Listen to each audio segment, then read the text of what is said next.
केंद्र बांगर महाराष्ट्रातील आणि देशातील हवामान परिस्थिती संदर्भात ताजा अंदाज देणारे आपण बघतो की विदर्भाच्या दिशेने थोडं पावसाळी वातावरण तयार होतंय। जवळपास सोलापूरपर्यंत तुरळक पावसाच्या घटना घडलेल्या आहेत आणि लातूर, धाराशिव, नांदेड, यवतमाळ, वर्धा, नागपूर, भंडारा, गोंदिया, चंद्रपूर, गडचिरोली, अगदी परभणीपर्यंत काल पाऊस झालेला आहे।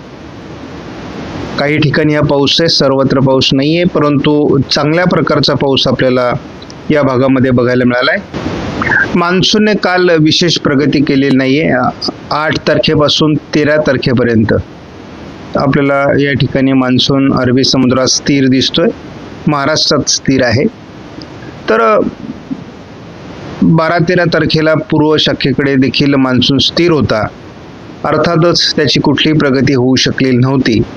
परंतु आत्ताच्या स्थितीत बघितलं तर पूर्व भारताकडून थोडी प्रगती होऊ शकते, म्हणजे पूर्व शाखा प्रगती करू शकते, मात्र पश्चिमी शाखेत अजूनही तेवढं बळ नाहीये। या ठिकाणी आपण बघतो की एल निनोचा प्रभाव हा प्रत्येक दिवशी आता वाढू लागला आहे। एल निनोचं मोठं सावट आपल्याला यावर्षीच्या मान्सूनवर दिसतंय आणि याविषयीची कल्पना अनेक अभ्यासकांनी यापूर्वीच दिलेली होती।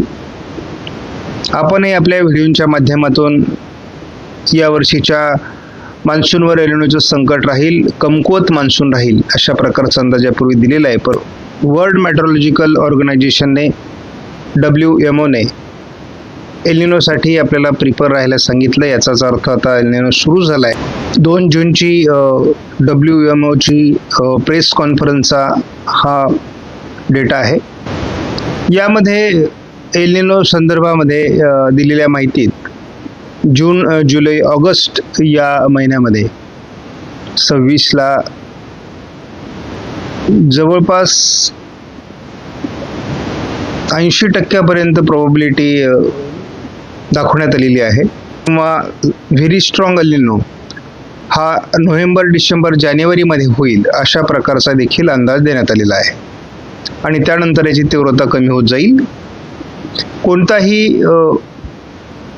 एल निनो हा साधारण 9 ते 12 महिन्यापर्यंत त्याचा तीव्र प्रभाव राहतो आणि नंतर त्याचा प्रभाव कमी होण्याची शक्यता असते।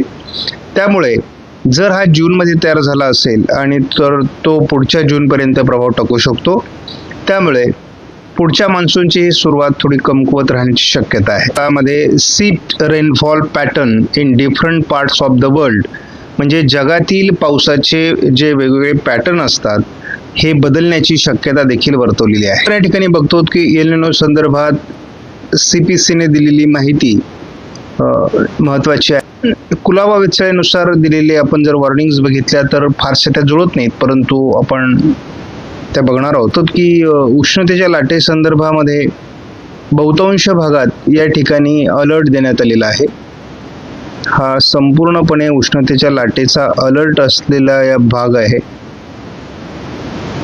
14 तारखेला।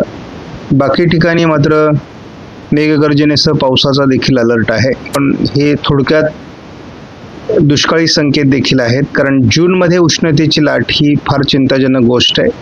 पहिल्यांदा आपण 15 तारखेला उष्णतेच्या लाटेचा प्रभाव मुंबईमध्ये दाखवण्यात आलेला आहे।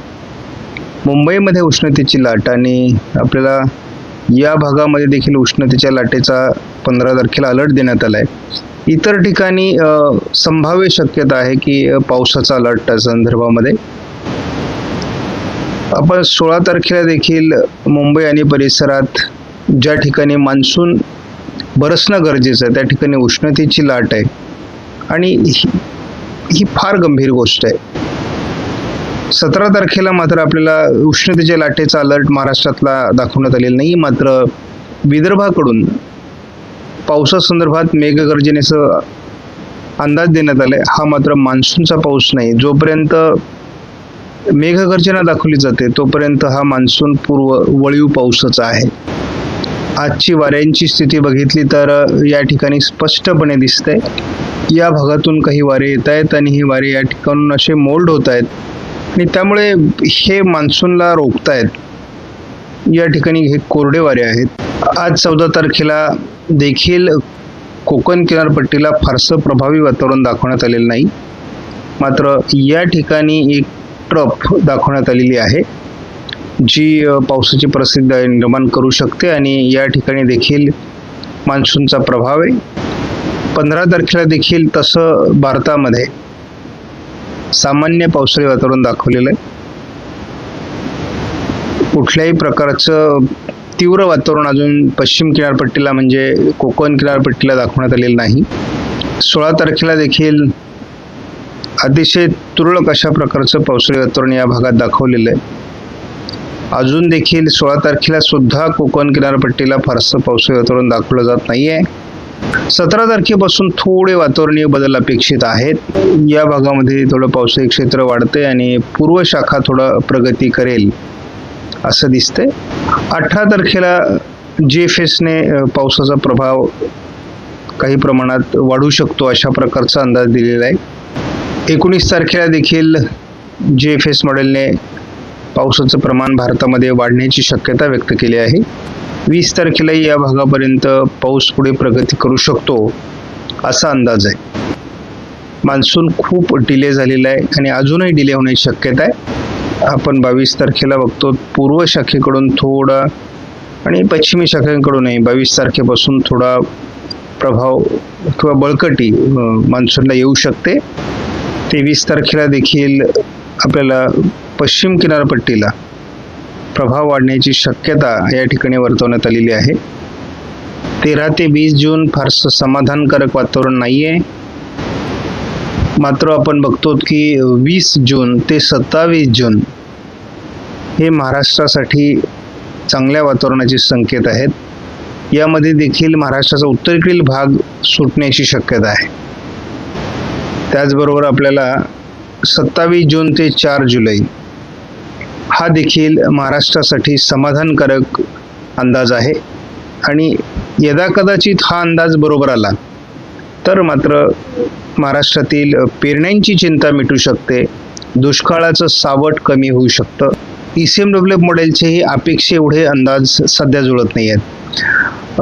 आपण जर बघितलं तर विदर्भाच्या या दिशेच्या अंदाजामध्ये बरीच सत्यता दिसते सध्या, परंतु कोकण किनारपट्टीला मात्र अजून फारशा हालचाली दिसत नाही आहेत. 15 तारखेलाही कोकणासहित पावसाचं प्रमाण कमी होतंय, मात्र पूर्व विदर्भामध्ये थोडी पावसाची शक्यता वाढते.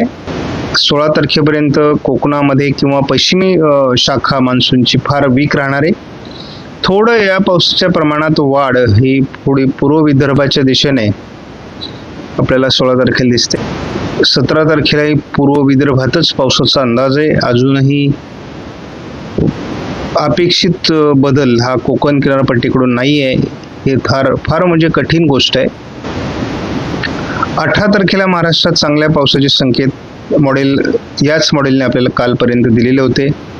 आज मात्र पुन्हा एकदा मॉडेलमधील अंदाज बदलत आहेत, ही गंभीर गोष्ट आहे. 19 तारखेला केवळ पूर्व विदर्भाच्या काही भागामध्ये अगदी अमरावतीपर्यंत पावसाळी वातावरण आहे. थोडी ढगाळ परिस्थिती इकडे वाढते, परंतु हवामानात काही विशेष बदल नाही. पहिल्यांदा 20 तारखेला आपल्याला चांगल्या प्रकारचं वातावरण पूर्ण विदर्भामध्ये दिसते आणि थोडं मुंबई परिसरात वातावरण तयार होण्याची शक्यता 20 तारखेला आहे. 21 पासून मान्सूनमध्ये थोडी ताकद येण्याची शक्यता आहे आणि मग त्यामुळे दक्षिण कोकण, पश्चिम महाराष्ट्रातल्या काही भागातून आणि इकडे मराठवाडा विदर्भाकडून देखील वातावरण बदलेल असा अंदाज आहे. 22 तारखेला पहिल्यांदा महाराष्ट्रामध्ये पावसाळी वातावरण दाखवलं जाते. बऱ्याच जिल्ह्यांमध्ये हे पावसाळी वातावरण असणार आहे. पूर्व विदर्भात याचा चांगला प्रभाव राहील. दक्षिण कोकण, मुंबईपर्यंत प्रभाव राहण्याची शक्यता आहे. 23 तारखेला देखील दोन्ही शाखा या प्रभावी राहण्याची शक्यता असून महाराष्ट्रात बऱ्याच जिल्ह्यांमध्ये पावसाचं प्रमाण वाढेल. मात्र यामध्ये पर्जन्य छायेचा जो भाग आहे या ठिकाणी पावसाचं प्रमाण कमी स्पष्टपणे दाखवलं जातं आहे. जेव्हा 25 तारखे म्हणजे 22, 23, 24, 25 या तारखांना महाराष्ट्रामध्ये काहीतरी बदल होऊ शकतो, पाऊस होऊ शकतो असा एक प्राथमिक अंदाज आहे. आणि याच तारखांना म्हणजे साधारण 20 तारखेनंतर पुढे मान्सूनची हालचाल काहीतरी होऊ शकते असा एक आपण अंदाज बांधू शकतो. परंतु यावर्षी पावसाचं प्रमाण खूपच कमी राहण्याची शक्यता आहे. मॉडेलनुसार पाऊस पडताना दिसत नाही. आता आपल्याला बघा दापोलीपासून तर अगदी सिंधुदुर्ग खाली सातारा कोल्हापूरच्या भागात देखील पाऊस दाखवला जातोय, परंतु या ठिकाणी फार वातावरण बनताना दिसत नाही. केवळ विदर्भामध्ये थोडं वातावरण बनण्याची शक्यता आहे. दक्षिण कोकणात किंवा सातारा कोल्हापूर रत्नागिरी सिंधुदुर्गच्या पूर्व भागात वातावरणाची शक्यता आहे, परंतु तसं वातावरण आपल्याला बनताना दिसत नाही. 15 तारखेलाही विशेष वातावरण दाखवण्यात आलेलं नाही, केवळ पूर्व विदर्भामध्ये वातावरण राहण्याची शक्यता आहे. 16 तारखेला विशेष वातावरण मॉडेलने दाखवलेलं नाही आहे, केवळ विदर्भामध्ये थोडं वातावरण आहे. 17 तारखेची परिस्थिती यापेक्षा काही वेगळी नाही.